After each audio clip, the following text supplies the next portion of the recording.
నమస్తే అండి. ఇదిగోండి గిన్నె మల్లెపూలు కోసుకుందాం. ఎన్ని మల్లె మొగ్గలు ఉన్నాయో. ఈ సంవత్సరానికి ఇది రెండోసారి హార్వెస్ట్కి వచ్చాను. రోజు కొంచెం కొంచెం పోస్తున్నాయి, వాళ్ళ కొంచెం ఎక్కువ ఉన్నాయి. సరే కోసుకుందామని వచ్చాను. చూద్దాం ఎన్ని వస్తాయో చూద్దాం. ఇదిగోండి అసలు ఏమండి, నా చిన్న ప్రపంచంలో మల్లెపూలు ఒకటేంటి షార్ట్లు పెడుతుంటే ఎంత మంచి కామెంట్స్ రాస్తున్నారు మీ అందరూ. నాకు భలే హ్యాపీగా ఉంది. అసలు చాలా బాగున్నాయి. చూసారా ఎన్ని ఉన్నాయో. రెండోసారి మొగ్గ కొంచెం సన్న మొగ్గ వచ్చింది, లావు మొగ్గ రాల. లావు మొగ్గ వచ్చింటే భలే ఉండేది, సన్నగా వచ్చింది. చాలా వస్తాయి. నేను మీ అందరికీ ఇష్టం అని చెప్పి నేను ఇట్లాగే వస్తున్నాను. లెంతి అయినా ఇష్టం ఉన్నాళ్ళు చూడండి ఎంత బాగున్నాయండి. కోసిన కొద్దికి వస్తున్నాయి. ఇది నేను ఎప్పుడో తీసుకున్నాను. ఇప్పుడే మల్లీలు వెరైటీలు కావాలంటే నేను కూడా వెళ్ళాలి ఒకసారి మల్లె మొక్కలకి. ఈ అంకుల్ తీసుకెళ్ళాలి, నన్ను తీసుకెళ్ళట్లా.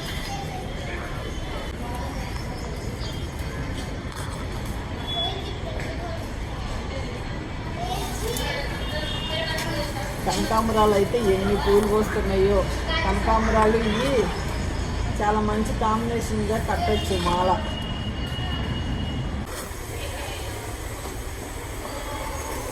ఇదేండి ఈ మల్లి చెట్టు చూడండి ఎన్ని మొగ్గలు అసలు ఎట్లాగ పూసినాయో.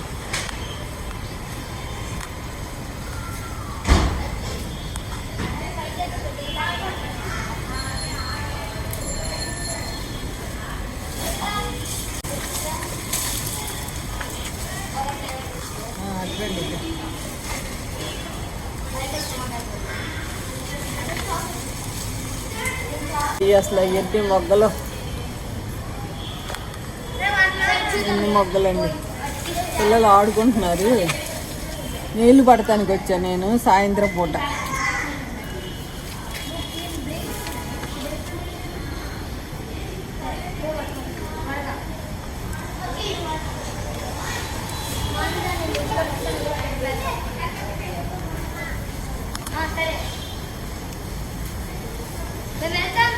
ఈ పందిరి మళ్ళీ వచ్చే సంవత్సరానికి బాగా పాకిద్దాం.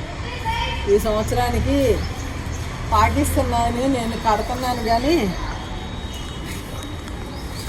రోజు భగవంతుడికి మట్టికి మల్లెపూలు కొంచెంలోనే ఎన్ని వస్తాయి అన్నీ మాల కట్టుకుంటున్నాను. అసలు ఈ మొగ్గ భలే మొగ్గ. ఇట్టండి మొగ్గ దొరికితే కొనాలనండి. ఈ మొగ్గ భలే మొగ్గ. మల్లె మొగ్గ అంటే ఇట్లా ఉండాలి, నాకు ఇట్లా ఇష్టం. ఎంత బాగున్నాయో చూడండి మల్లె మొగ్గలు, చాలా బాగున్నాయి. సరదాగా మల్లెపూలు ఎంత బాగా వచ్చినాయి చూడండి.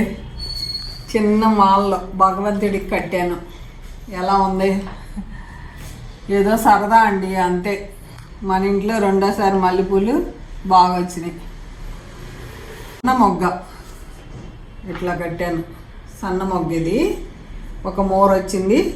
ఇదేమో అందుకే మల్లెపూలు మనం చూసుకుని తీసుకోవాలని చెప్పేది. మొగ్గ చూడండి ఎంత బాగుందో, చాలా బాగున్నాయి. భగవంతుడికి 2 దండలు కట్టుకున్నా. చూసారండి మన మిద్దె తోటలో మల్లెపూలు ఎలా ఉన్నాయో చెప్పాలి మీరే. ఓకేనా అండి? ఉంటానండి. బై అండి. భగవంతుడికి ఇలా మాలలు కట్టి పెట్టుకుంటే చాలా హ్యాపీగా అనిపిస్తుంది.